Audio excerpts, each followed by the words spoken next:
여러분, 예수님이 이 세상에 오셔서 33년 동안 이 땅에 계셨죠. 30년 동안은 평범하게, 3년 동안은 공생의 생애를 지났습니다. 마지막에 그는 십자가 위에서 자기 몸을 깨뜨려 사람을 구원하시기 위하여, 제 문제 해결하기 위하여 친히 제물이 되시고 구속의 은혜를 완성시켜 주셨습니다. 그런데 이 예수님이 이제 십자가 지는 곳으로 가기 위해서 공생의 3년을 쭉 이렇게 지냅니다. 그런데 예수님이 병자를 고치시고 선한 일을 하시고 어둠을 물리치는 과정 속에서 유대인들에게 많은 박해를 받습니다. 그래서 박해를 받는 예수님, 그들이 죽이려고 하니까 갈릴리 바다 옆에서 조용히 지냅니다. 그럴 때 예수님과 함께 했던 형제들이 예수님에게 말을 합니다. 왜 밖에 나가지 않느냐라는 얘기를 하죠.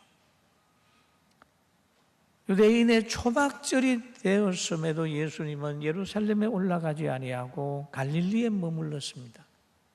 그러니까 형제들이 그렇게 얘기를 하지요. 당신이 나타나기를 좋아하는데 왜 유대에 나가지 아니하고 이렇게 갈릴리에서 지내느냐, 그래서 얘기를 합니다. 그리고 예수님의 동생들을 이렇게 보면 믿음이 없었습니다. 믿음이 없었어요.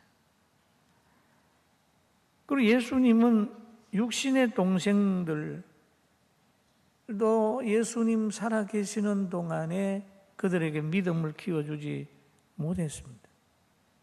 그러니까 그들은 예수님을 바라보면서 명예를 좋아하는 사람으로 말하고 있습니다. 요한복음 7장 3절에 보니까 형제들이 예수께 이르되 당신이 행하는 일을 제자들이 보게 여기를 떠나 유대로 가소서. 여기에 제자는 예수님을 따르는 많은 사람들을 의미하기도 합니다. 그럼 여기에 보면 형제들이 몰랐다. 예수님의 그 내면의 세계를 몰랐다. 바로 형제라고 하는 것은, 여기에 형제들은 배는 같지만은 아버지는 다릅니다. 예수님의 아버지는 하나님이고 성령에 잉태됐기 때문에 그는 신적 존재지요. 그리고 그 다음에 형제들은 요셉과 마리아에서 태어난 배가 같은 형제들입니다. 한 가정에서 있지만 생각은 하늘과 땅 차이라는 거예요. 신분도 하나님과 사람입니다. 빛과 어둠의 관계예요. 내면의 세계는 사람과 하나님의 차이, 굉장히 차이가 많이 나는 거예요. 그러니까 예수님을 오해하는 거지요. 또 예수님은 하나님 중심이고 형제들은 세상 중심으로 보는 거예요. 여러분, 사람은 어디에 사느냐에 따라서 생각도 달라지고 행위도 달라지지요. 하나님의 말씀에 쓰고 성경을 기준해서 세상을 보면 세상이 바로 보입니다. 그러나 세상 기준으로 세상을 보면 다 넘어갈 수 있는 것들이 너무 많습니다. 환경을 가지고 모든 걸 이해하려고 하면 세상과 타협하고 그만 세상에 동화되어 버리고 맙니다. 세상과 타협을 하면 육신적으로 편안할지 몰라도 기적을 기대할 수가 없습니다. 반석 위에 견고히 교회를 세우지 아니하면, 비가 나고 바람이 불고 창수가 나면, 홍수가 나면 다 넘어지고 맙니다. 마태복음 16장 18절에 보니까 베드로의 바른 고백을 들으시고 예수님 말씀하시기를 내가 네게 이르노니 너는 베드로라. 내가 이 교회 이 반석 위에 내 교회를 세우리니 음부의 권세가 이기지 못하리라 라고 했습니다. 여러분 말씀을 가지고 있는 여러분들 음부의 권세가 여러분을 못 이깁니다. 믿습니까? 강하게 말씀 붙들고 살게 되면 환경에 좌우되지 않습니다. 말씀 기초해서 신앙이 딱 바로 서 있으면 반석 위에 지은 집과 같다. 그리고 또 예수님께서 베드로에게 말씀하시기를 반석 위에 교회를 세우게 되면 그 권세는 어느 정도냐 하면 마태복음 16장 19절과 같다. 우리 한번 읽어봅니다. 내가 천국의 열쇠를 너에게 주리니 너가 땅에서 무엇이든지 매면 하늘에서도 매일 것이요 너가 땅에서 무엇이든지 풀면 하늘에서도 풀리리라 하시고 그렇게 얘기를 합니다. 하늘과 땅의 변화를 주도할 수 있는 사람이 되는 거죠. 구약의 엘리야가 보면 비 오지 않을 때 간절히 기도할 때 하늘의 변화가 왔어요. 비가 내려왔어요. 땅에 있는 생명계 죽은 아이를 위하여 기도할 때 살아났습니다. 이게 믿는 사람이 가지고 있는 능력이다. 그렇게 성경은 증거하고 있습니다. 여러분 다윗이 골리앗의 외모를 봤다면 그의 칼과 그의 창을 봤다면 그가 무장하고 있는 그 갑옷을 봤다면 그의 투구를 봤다면 작은 물매 돌망이 하나로 그와 싸우려고 나갈 수 있었겠습니까? 그러나 다윗은 저 앞에서 큰 소리 치는 골리앗을 본 것이 아니라 하나님이 나와 함께 하시면 이 작은 물매라도 저를 이길 수 있다는 믿음을 가지고 나갔기에 그 믿음대로 골리앗을 이겼습니다. 할렐루야. 아멘. 우리는 이 믿음을 가지고 그리고 우리는 마태복음 7장 5절에 보니까 외식하는 자에게 대한 주님의 말씀이 있습니다. 외식하는 자여 먼저 내 눈 속에 들보를 빼어라. 남을 정죄하는 사람들의 특징을 보면 그 속에 정죄받아야 될 그런 요소가 있습니다. 큰 소리 쳐서 다른 사람을 보고 도둑놈이라고 얘기를 하는 사람을 보면 역시 그것이 진짜 다른 사람이 아니라 본인일 수도 있다. 담 넘어 온 사람일 수도 있다라고 하는 생각을 늘 하면서 우리 자신도 누구를 정죄하기 전에 내 자신의 눈에 있는 들보를 뺀 다음에 상대의 티를 빼게 하는 지혜 가지라고 주님이 말씀하셨는데 이 말씀 마음에 아로새기게 되기를 주님의 이름으로 축원합니다. 그리고 오늘 이 본문 속에 나타난 걸 보면 예수님은 사역을 통해서 명예를 얻으려고 하는 줄로 아는 형제들이 있었습니다. 예수님을 모르는 거지요. 요한복음 7장 3절 4절 우리 같이 한번 읽어봅니다. 그 형제들이 예수께 이르되 당신이 행하는 일을 제자들도 보게 여기를 떠나 유대로 가소서. 스스로 나타나기를 구하면서 묻혀서 일하는 사람이 없나니 이 일을 행하려 하거든 자신을 세상에 나타내소서 하니 그랬습니다. 여러분 인본주의적 사고방식을 가지고 믿음 있는 사람을 보면 그렇게 보일 수도 있어요.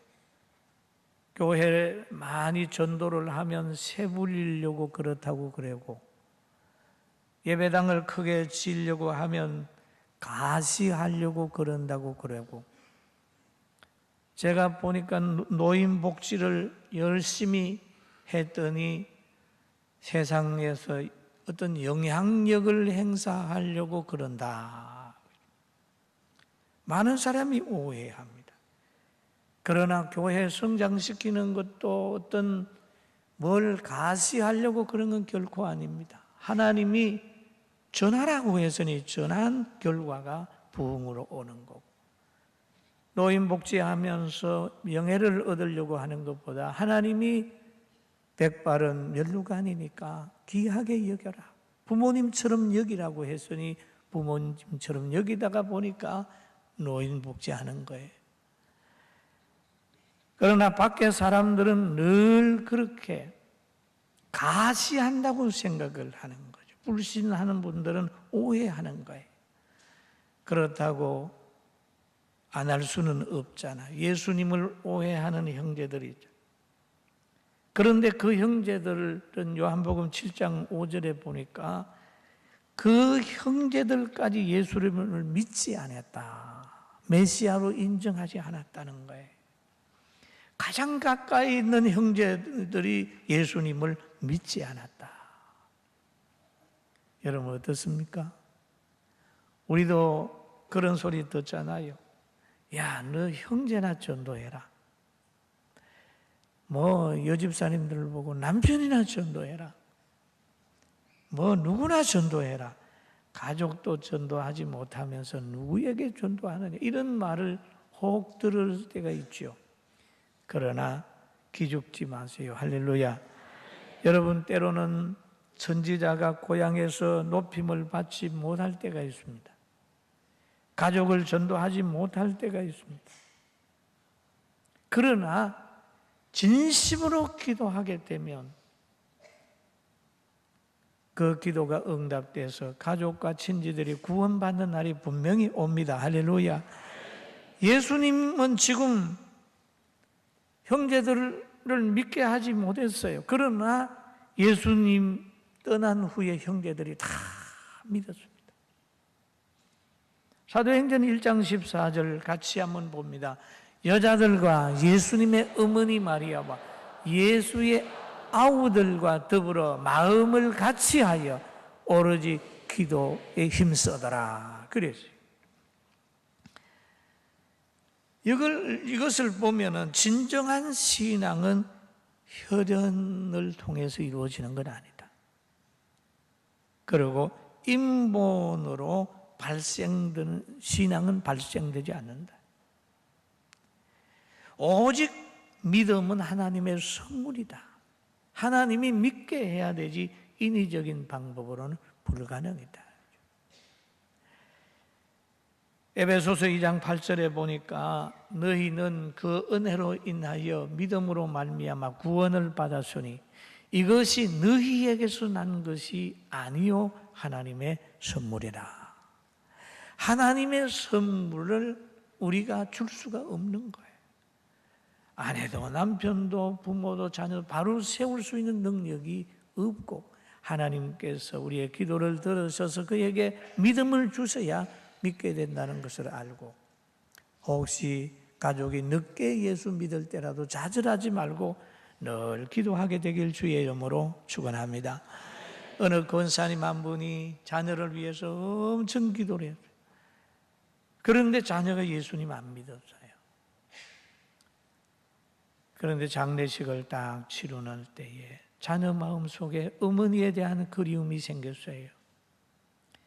그랬더니 어머니의 말씀이 생각이 나서 장례식을 치른 다음에 교회에 나와 우리 어머니 유언이 바로 예수 믿는 겁니다. 잘 믿을게요. 잘 지도해 주세요 하고 신앙생활 잘하는 우리 성도가 있어요. 할렐루야. 아멘. 열매 맺는 거예요.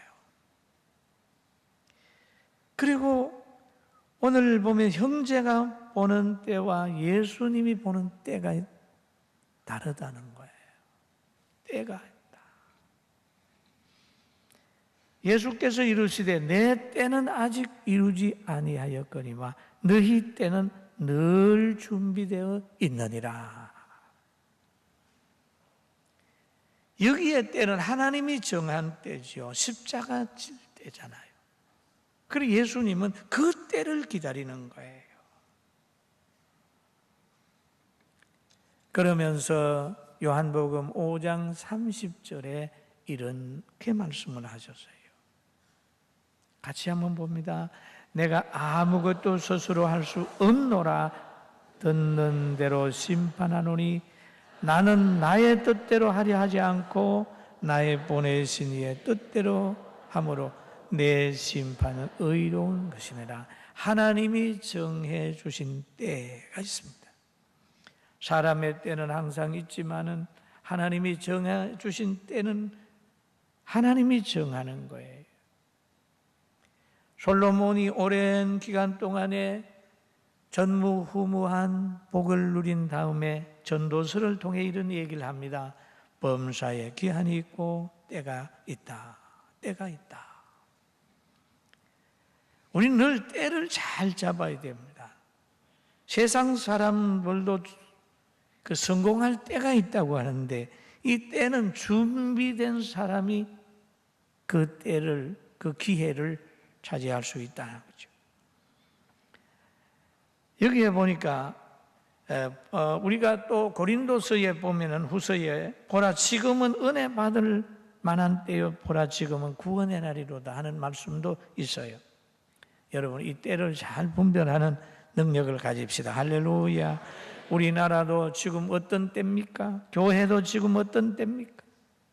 오늘 우리 한국 교회는 빛을 발해야 될 때고 소금을 가지고 환영받지 못하는 거기까지라도 들어가야 될 때가 됐습니다.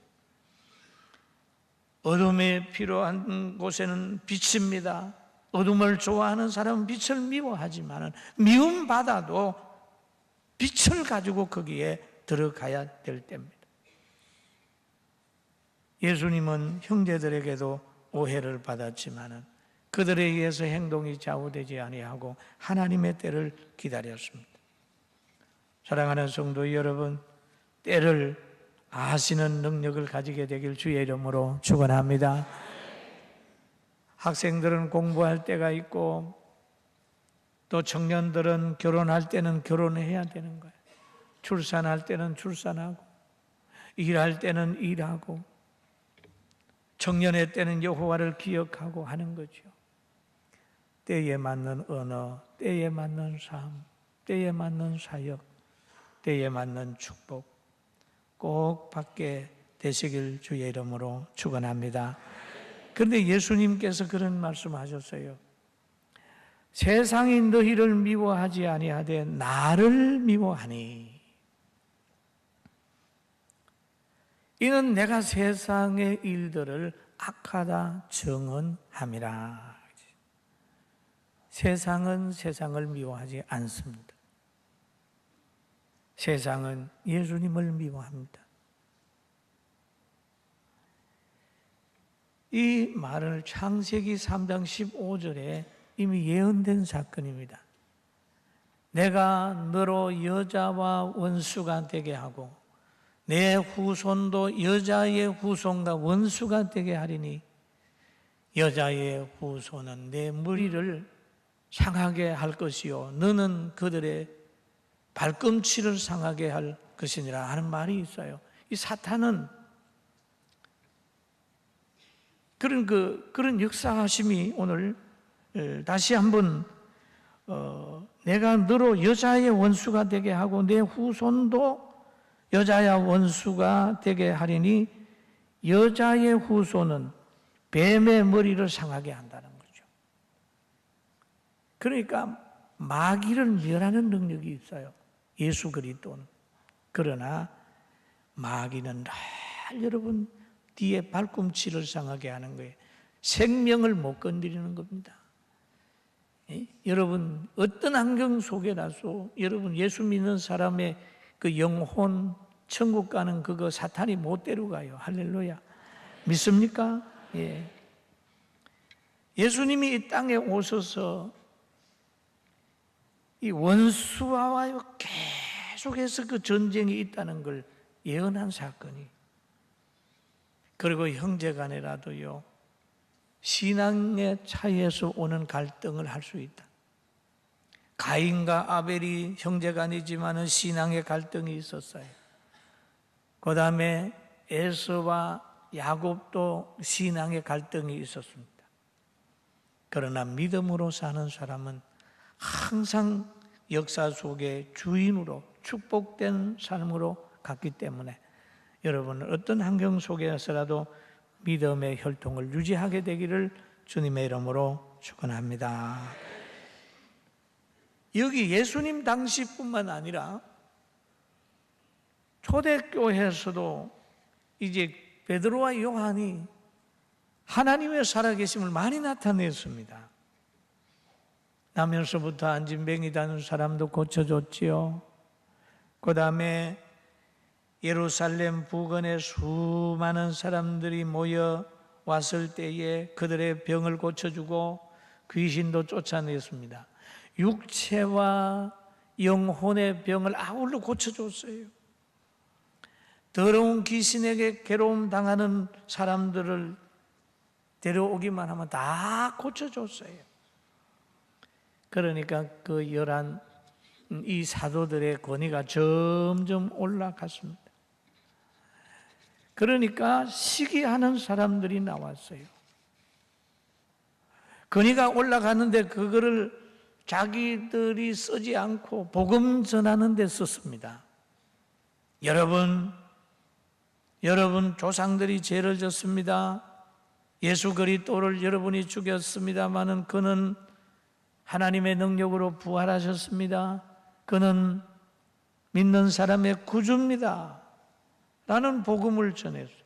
그러니 자기의 죄가 지적이 되니까 막 싫어했습니다.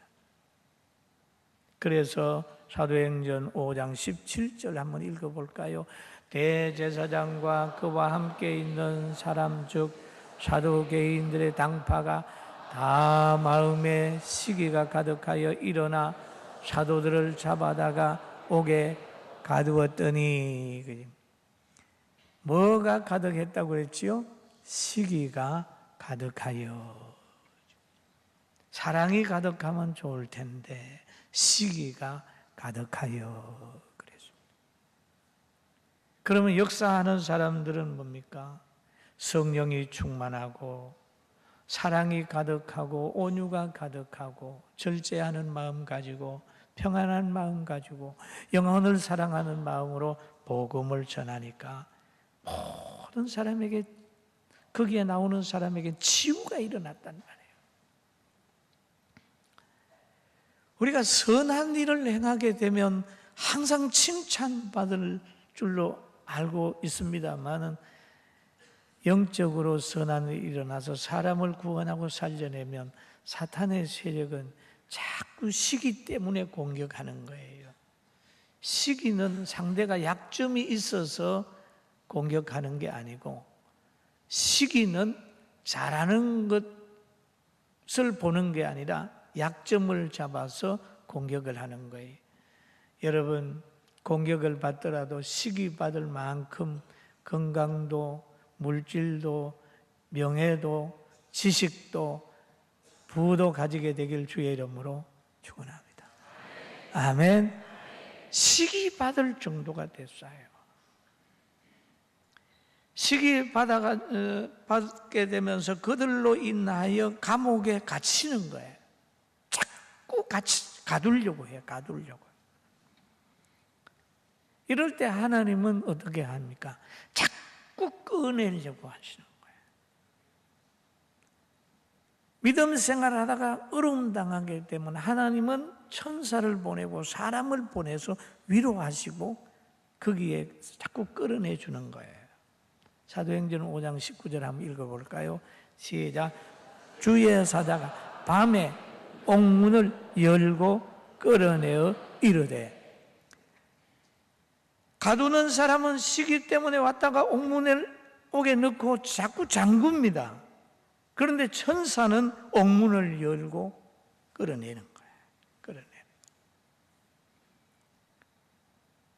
여러분, 이것이 우리의 행복입니다. 아멘. 하나님은 이렇게 역사하세요. 예수님과 함께 미움받는 자는 하나님의 보호의 대상이고, 그리스도인들이 위기가 왔을 때는 그 위기는 성화의 기회입니다.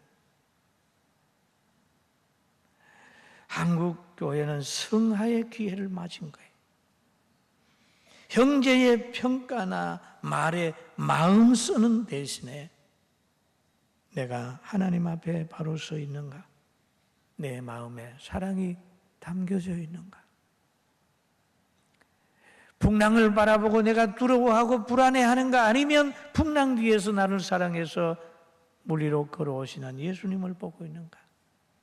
잘 자신을 분별하고 영원하지 않는 이 땅에서 일어나는 것 때문에 마음 서지 말고 열심히 일하고 사랑 가지고 함께하는 우리 성도들, 성령의 사람들 되기를 주의 이름으로 축원합니다.